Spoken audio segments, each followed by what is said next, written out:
is up, family? Reporting live like I used to do back in the day. Not back in the day, a little while ago, probably a year ago.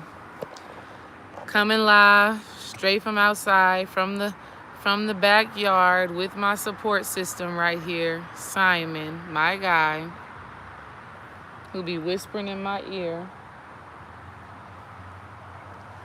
real quick. Want to talk to the family about how trauma shapes your reality. How trauma shapes your reality. Or let's say how trauma shapes your beliefs. I want to talk to y'all about my whole emotional experience that I had posted the other day. When you come in the building, say what's up. When you come in, say what's up, say hey to your girl. So good to have y'all here. I ain't went live in a minute. This is really kind of impromptu. What's up, Her Truth? This is really impromptu. What's up, One Miss Loving Life? This isn't really like planned or anything like that, where I'm like setting up the background and using the digital camera and all of that good stuff like that. Not your average Scorpio. What's up? This is just me coming to tell y'all what go down and things to consider based off of, you know, what we're seeing right now. So first, I'm going to talk to y'all real quick about how this idea of needing to talk to this even came up. It really came up from watching the show Them. And what we see in the show Them for a long time, for the first 9 episodes, really, I was just like, why am I watching this? What is the purpose? Why am I being inundated with trauma on trauma on trauma? But what I realized that was so important in the film or in the series for us to really recognize is that our traumas are what shapes our beliefs. Our beliefs are what creates our reality, or our beliefs are what create our illusion. And many of us are living in an illusion, so to speak. And when I say we're living in an illusion, I mean we're not living in our authenticity. We're not living in our truth. We're not living in our full capabilities. We're not living from that place of purity, of knowingness, of alignment with our higher divine self. And that is because we've had some traumatic experiences that have made us to think a certain way, feel a certain way, and even behave in a certain way. And so the show Them really showed us that. It really showed us how when you have a traumatic experience, you create these beliefs, you create these demons that don't really align with what it is that you want to manifest. And they start showing up in many different places and spaces in your life. And they taunt you and they haunt you. When you have these beliefs that are based off of trauma, that are based in a fearful experience, it doesn't feel good. So let me go back and say what's up to the family real quick before I start talking about it. Let's see. Shine Bright, greetings. Truth Teller, what is up? Carmen Lopez, what is up? Yes, happy Saturday, y'all. I hope y'all are doing well. Hi, it's me, Tirza Marie, Law 360. What is up? Peace to you, sister. I just had to come on here and talk to y'all real quick. Hey, Empress Tyra. Y'all, Brother Panic taught us a long time ago that we program the subconscious mind through trauma, repetition, and symbols. And the one that we try to stray away from as much as possible is trauma. But when we were kids, there was nothing that we could do to protect ourselves from having these heavily emotional experiences. So let me tell you about why I was in a rut. Whatever day that was. I think it was probably like Wednesday or Thursday or something. I think it was Thursday. Thursday, I was just in an my emotions were everywhere, right? Peace, Kevin. What's up, Kev? I'm glad you are in here because I'm about to talk about my emotional experience on Thursday and how I remembered some trauma that has shaped my beliefs. So y'all, if you haven't seen my video that I just posted on Thursday, I basically just talked about how sometimes on this spiritual path and in this human existence, we can become tired, overwhelmed, and just hella emotional, where it's just like, where you're just begging to get a break from reality or from the illusion, however you want to see it. And I was triggered really into feeling that way by our son's preschool graduation pictures. If any of you are a parent or a guardian, or you care about somebody, or you love someone who is younger than you, you understand that we all go through these phases in life, right? And my son is entering this new phase of going to kindergarten. And I know some of you might be like, what? He just going to kindergarten, girl? That ain't nothing. You probably feel that way because you done been there, done that. But imagine when your child first is making a transition into a new arena, a whole new space, a whole new place. Our children have been going to the same learning center since they were 1 year old. And the connection that I have with the director where they go, I've been on her since I was in high school, since we were in high school. So it was a different connection there, a certain level of trust there, a relationship there, right? Okay, thank y'all mamas for confirming what I'm saying. One Miss Loving Life, Carmen Lopez, right? So my son, our son, Dream and I's son, he's about to go to kindergarten. And he's been going to the same place since he was 1 year old. So for 4 years, he's been at the same place. And I was questioning if I have prepared him to go into this new phase, this new journey. Like, thank you, Tirza, for understanding, right? Think about, he's going into this whole new world. We don't even know what school he's going to go to. We don't even know if he's going to go to school, but we know that he's about to go into this new phase, this new experience.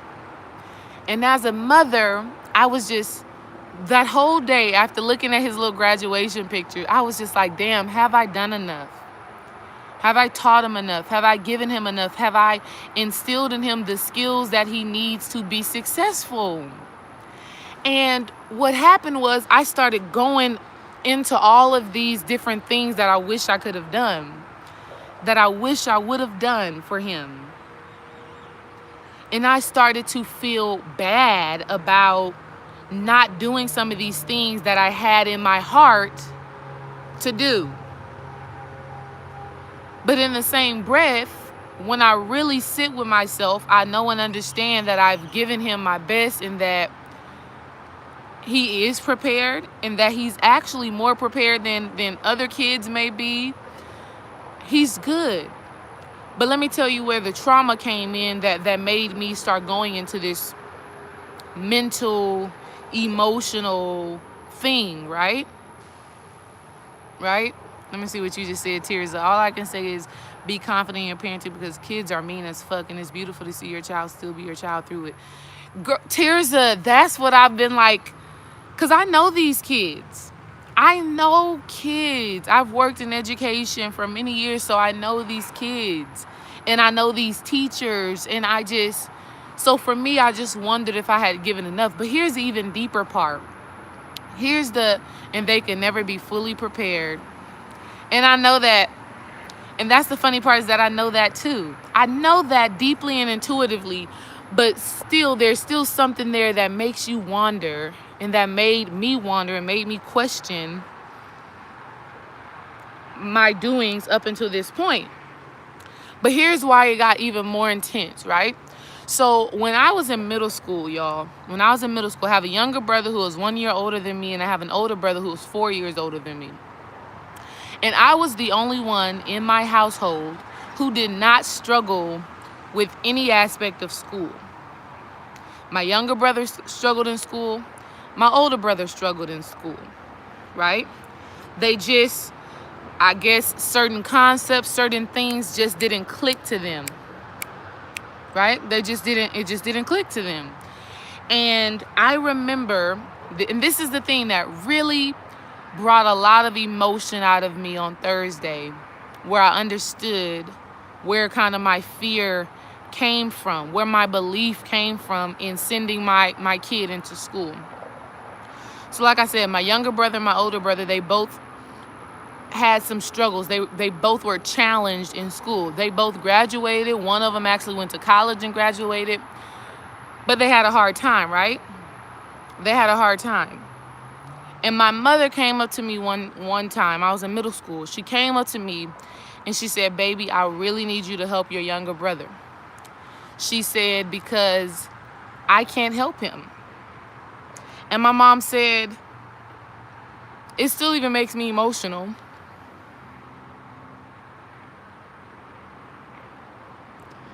My mom said that she can't really read.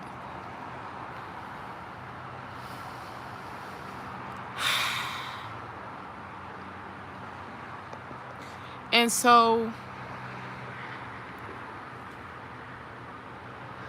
imagine me, a middle schooler who can read, who is kind of ahead of the game, and my mother telling me that, she was dyslexic,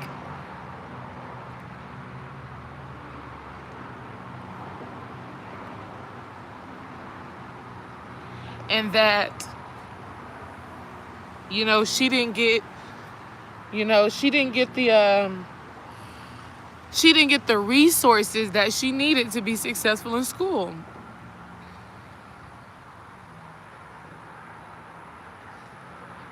So me, a middle schooler, hearing that from my mom, that was traumatizing. See, trauma doesn't always have to be you done been abused, you ain't had no food on your table, all of those things. My mother cried to me like a baby. I'm in middle school. She's telling me that she cannot read, that she was dyslexic, and in that time, instead of them giving her resources, instead of them saying, okay, because now in this days and times, there's so many different resources. Like, I know somebody who just got their doctorate degree who has dyslexia. But at that time with my mom, she didn't get that. So she was kind of just pushed on the wayside, just like, oh, well, you're not getting this information, then you're going to have to figure it out. And so as a middle schooler, hearing my mom say that she couldn't do something that I could do right now in this space as a middle schooler, that really hurt.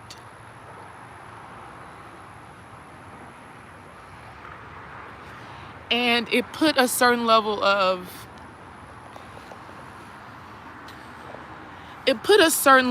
responsibility.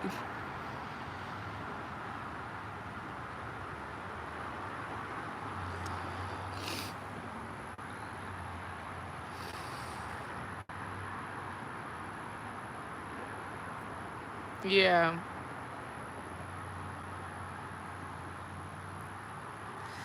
So it put a certain level of responsibility on me to, one, teach my younger brother, which he made it through. And listen, and I got to tell y'all how when you are a child and you see things and you have certain experiences, you don't understand. You just see things from a child experience.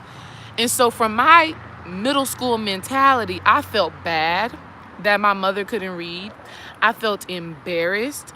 I felt like, okay, my mother can't really read and comprehend this information, so that means I'm going to have to in middle school. So there were things that, if my brothers will receive some letters or something from school, my mom would ask me to read it. and basically explain to her what was being said. And so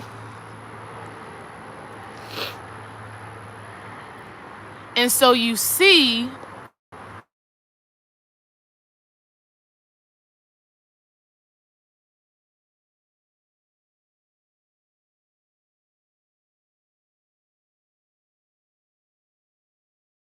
to be like, oh shit, I gotta make sure that my kids don't have dyslexia. I gotta make sure that my kids can read. I gotta make sure that my kids are this and that and all of these things. And the crazy part is, and that's so from my middle school mind, I still have this belief and this expectation that I gotta go above and beyond for my kids. I gotta go above and beyond for my brothers and even my mom, and making sure that they understand the intellectual side of things, because we still live in an intellectual world or whatever. But that experience was traumatizing. And so when I looked at my son going to kindergarten, I really kind of beat myself up to say, damn, I haven't read enough to him. I haven't went over enough words and stuff with him. What if he goes into school and he isn't understanding the information that they're giving, and he is, and he gets left behind, or the teacher doesn't provide him with the resources that he needs.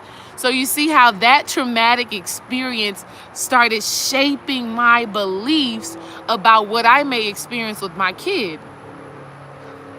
It's so crazy, but that was still my middle school self, still being really hurt and really like traumatized by the fact that my mother came to me crying like a baby. And my mom never cried. My mom never cries. My mom still barely cries. She is a tough cookie. But that moment, that experience, her heart was really broken to have to say out of her mouth, baby, I can't read. I need you to do this for me. So I had to carry the weight of, well, I'm going to be the smart one in the house. I'm going to make sure that I can read everything from front to back, that I understand it. I'm going to make sure that I always get good grades. I'm going to make sure that I know what's going on. But when I reflect now on my now that I'm an adult, and when I really come out of that trauma, come out of that fear of this whole intellectual, human kind of mundane thing, I realized that my mother did a damn good job. Like I said, two of my siblings, my younger brother and I, we both graduated from college. My older brother has a slew of different certifications. He's more of a handyman. He's more of into the welding and things like that. So he still went on to be able to take care of himself. My younger brother still is able to take care of himself and provide for himself. And my mother never gave up on herself. Okay? My mother never gave up on herself. And it's so funny because I was thinking about this yesterday. My mom actually went back to school as an adult. She went to this literacy school. And I'm grateful for whoever out there in this world, out here in Houston, Texas, that decided there are some adults out here who did not get the resources that they needed to be fluent in literacy. Let me create something so I can teach adults how to start reading and comprehending and things like that. So for the last 2 years, actually, my mom has been in this literacy school learning and growing. She never gave up on herself. And even as a single mom with 3 kids, she provided for us so beautifully. We never lacked for anything. And so, and my mom was she was so driven to make sure that we were successful. Y'all know when you have these standardized tests or whatever, my mom was buying us the practice standardized test. She couldn't help us do it, but she was sitting us down at the table for an hour a day and was like, y'all are going to practice these standardized tests because I need y'all to pass them. So she did such a beautiful job working with what she had, working with the resources that she had, working with what she did know she could do, and providing for us and setting us up on the right track. So she did that. And we all turned out just fine. But that middle school experience of hearing my mom say those words to me really put me in a place of fear when it comes to my own children and not wanting them to know what they need to know. And it's not even real. And that's the thing that I'm trying to really wrap my mind around, is that this whole educational system is bullshit within itself, because it is. And I know that. I've worked in education. I know that they are not being taught things that are truly valuable to who they are as a spiritual being. But that doesn't negate the fact that this is still a system that we live in. We don't have to be of it, but we live in it. And it just is what it is. And so I had to look back. I had to remove that